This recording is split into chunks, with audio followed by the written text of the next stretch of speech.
Welcome to the Deep Dive. This is where we take sources you're curious about and really pull out the key knowledge. Yeah, kind of a shortcut, right. So you get the understanding without all the legwork. Exactly.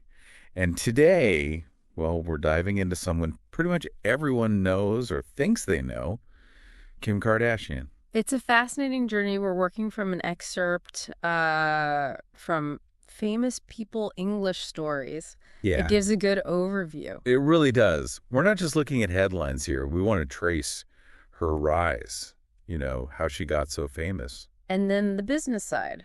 Super sharp strategies there. Huge influence on beauty, fashion.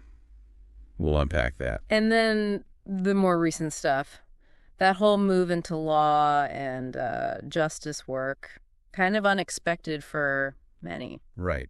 So the mission for you listening, let's try to understand this very public figure.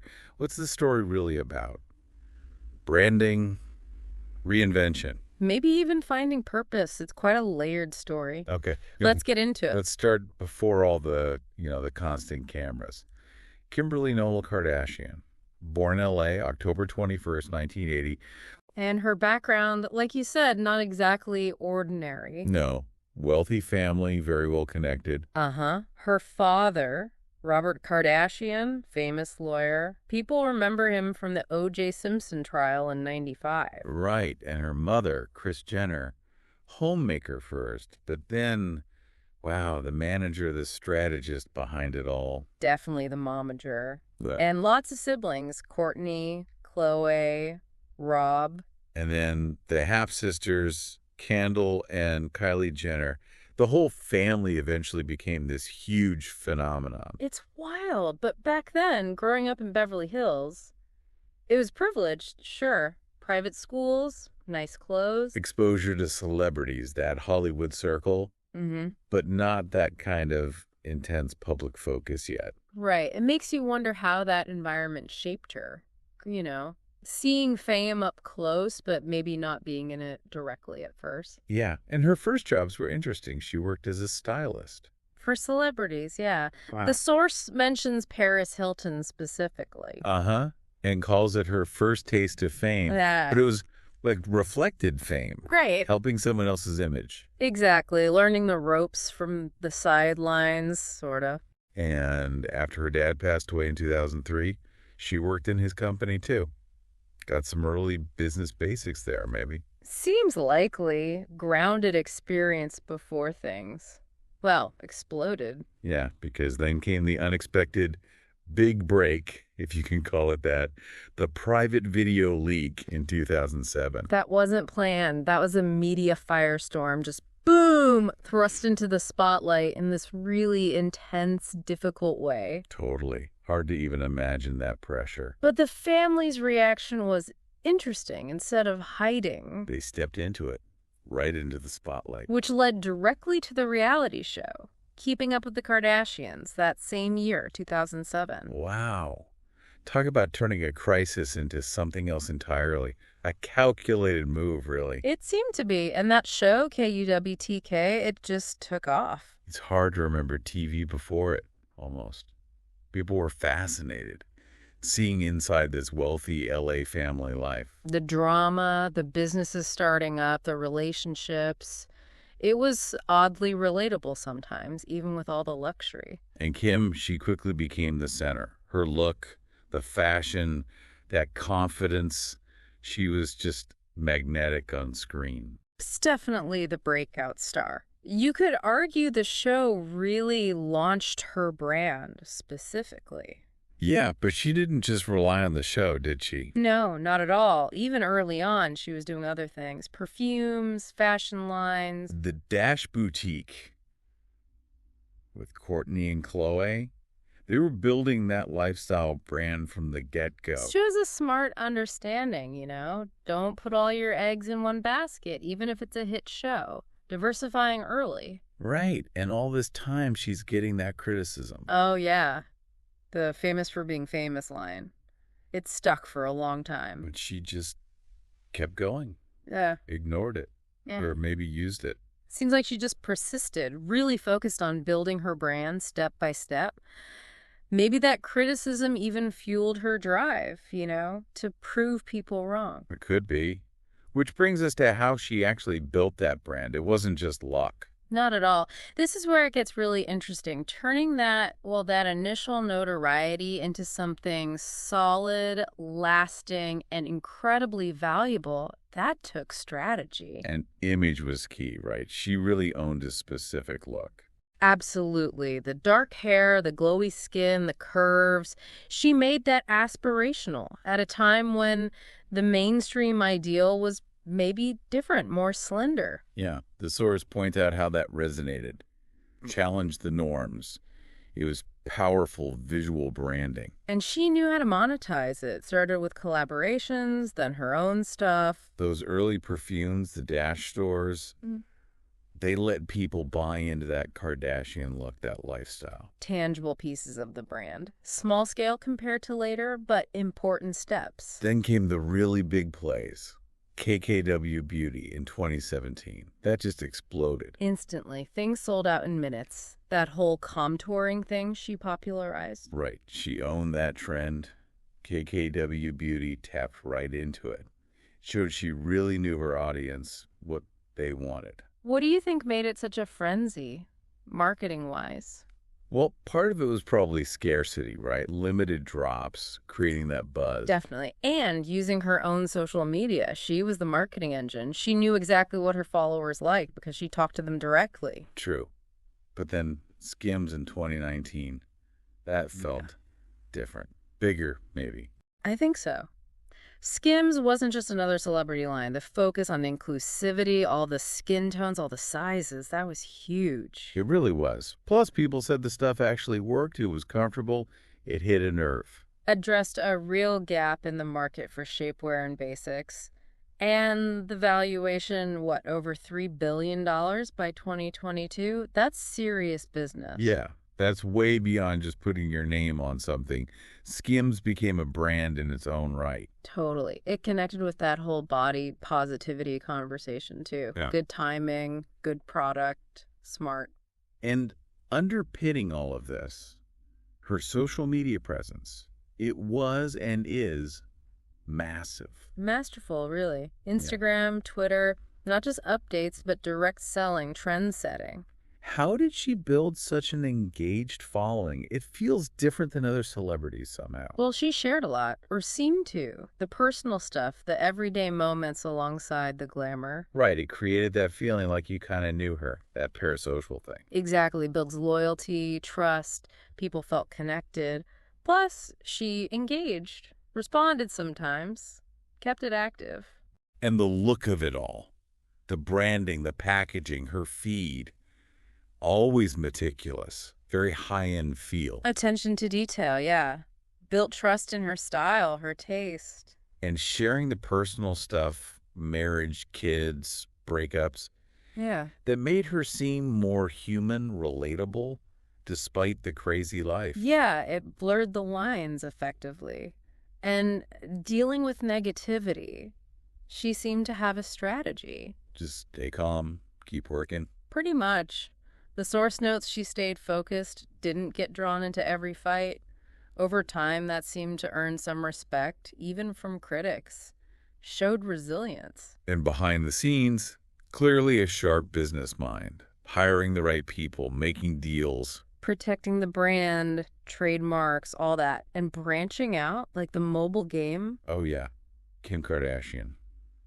Hollywood. That made, what, over $100 million? That wasn't just a side project. No, serious revenue. Showed she could play in the tech space, too. So you put it all together. By the end of the 2010s, she's gone from reality star to, well, billionaire businesswoman. Global influence. It's quite the transformation. A remarkable case study in modern branding. So, with all that success, what prompted the next shift? The move towards something else? Yeah, that's the next chapter, section 3, in our source. Mm-hmm. A real shift in focus, seemingly towards things with deeper meaning. beyond just fashion and fame. When it became really public in 2018, right? When she went to the White House. For Alice Marie Johnson, Yeah. a grandmother serving life for a nonviolent drug offense. That got a lot of attention. It really shifted the perception for a lot of people, showed a different side. Definitely. She talked about second chances. She pushed for clemency. And when Alice was actually released after over 20 years, Kim was there. That was powerful. You saw a real impact. It felt like more than just celebrity endorsement. She was involved in the process. And apparently that experience was a major catalyst, because after that, she decided to study law. Which was unexpected. And she didn't go the traditional route. No, she enrolled in a legal apprenticeship program in California, working with lawyers, studying for the bar exam over several years. It's a tough path. You can just imagine the reaction. People were probably skeptical, making jokes. Oh, for sure. Lots of disbelief. But the source emphasizes her perseverance. She actually put in the work. And she kept working on other cases too, right? Helping free other people with long sentences for nonviolent crimes. Yeah, working with prison reform groups, pushing for changes in the law. It showed it wasn't just a one-off thing for Alice Johnson. It seemed like a real commitment. Do you think being a mom influenced this? The source mentions her kids North, Saint, Chicago, Psalm, wanting to be a role model. It's plausible. Wanting to instill certain values, maybe broadening her own perspective beyond business and fame. And her dad, of course. Robert Kardashian being a lawyer. That connection must be powerful. Adds another layer, definitely. A way to connect with his legacy, perhaps. But imagine balancing all that. Motherhood, running huge businesses, and studying law. The stress must have been intense. Setbacks, too, surely. But again, resilience. Passing the baby bar exam in 2021, that was a big deal. A real hurdle cleared. And she shared that journey online, the struggles and the wins, which, is kind of inspiring. Like, you can reinvent yourself. Exactly. It sent a message about growth, changing paths at any age. And what's interesting is she didn't, give up everything else. Still into fashion, still running the businesses. Right. It wasn't an either. It was an expansion, adding this whole new dimension to her life and work. Shows incredible capacity, really. And you saw public perception shift again. People who used to dismiss her started respecting the determination, the passion for this legal work. Yeah, sustained action can really change minds. It suggests her legacy might be shifting, too. Which takes us nicely into the next section, thinking about that legacy and her overall influence. Yeah, Section 4, her story really is one of transformation, isn't it? Constantly reinventing. Definitely. She faced down those early judgments and proved she was more than just, what people initially thought. A thinker, a builder. And the results speak for themselves. KKW Beauty skims massive successes. And now this serious work in prison reform. And being open about failures along the way, not just the wins, makes her feel more real. Uh-huh. And that social media power by the mid-2020s, hundreds of millions of followers, she started using that platform more for social issues, too. Right, raising awareness. It wasn't just about selling lipstick anymore. And getting more involved in bigger conversations, politics, global issues, doing speeches, appearing on serious news shows. That's a different level of engagement. The message seemed to be, it's okay to evolve. You don't have to stay in one box. Which is a powerful message. And for young women, seeing someone be successful in business, embrace beauty, and pursue something intellectually demanding like law that challenges stereotypes. Absolutely. Beauty and brains can go together. Her impact on fashion, on culture, is undeniable. Popularizing styles, the whole influencer thing. She was at the forefront of that wave, and the whole family's impact on reality TV and celebrity business models is huge. But maybe her biggest impact, like the source suggests, is just the inspiration factor. Could be. Showing you can come back from scandal, learn, take control of your story. And she's still going. In her 40s now. Skims is still growing, partnering with sports leagues. Still studying law, still focused on social justice. That goal of opening her own law firm for people who can't afford help, that's a powerful ambition. Wow, that would be quite a legacy. And she remains dedicated to her kids, talking about balance, purpose. And still being open about challenges like divorce, mental health. It keeps her relatable, humanizes her. So yeah, the story is about growth, reinvention, strength, defining yourself. She's definitely changed things, used her influence with real intention lately. Opening minds, breaking barriers, maybe inspiring change in ways nobody expected back in 2007. It's quite a journey. So wrapping up, what are the big takeaways here? Well, I think our source shows pretty clearly Kim Kardashian's story is way more complex than just being a famous name. She really grabbed the wheel, drove her own narrative. Yeah, from reality star to this like multifaceted person, business powerhouse, and now this emerging advocate for justice. Her approach to fame was smart. She didn't just ride the wave, she built things on top of it. KKW Beauty, Skims. They had substance, inclusivity, innovation. They weren't just vanity projects. They really tapped into something. They built real value. But that shift towards law, that feels like the real pivot point for me. It felt driven by something more than just business or fame. Helping Alice Johnson, that moment seemed pivotal.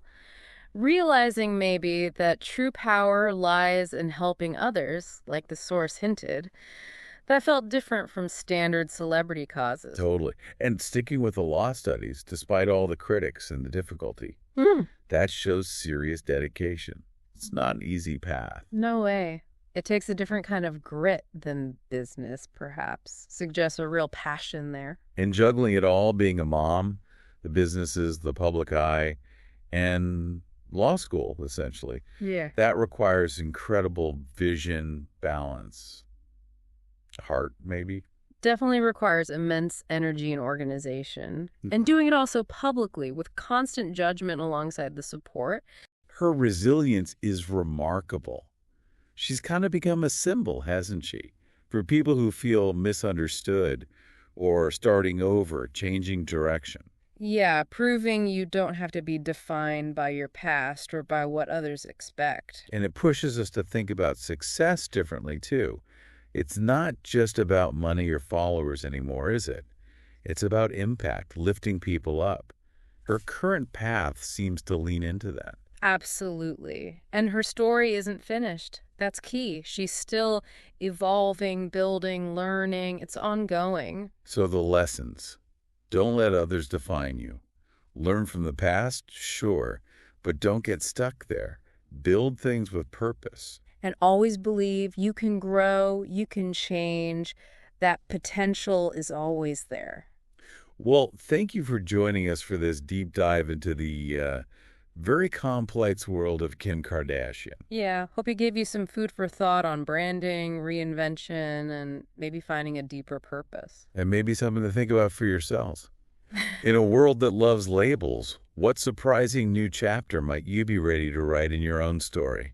Or how could you use your own platform, big or small, to stand up for something you believe in? Think about how Kim's journey challenges those easy assumptions about fame, influence, and what's possible.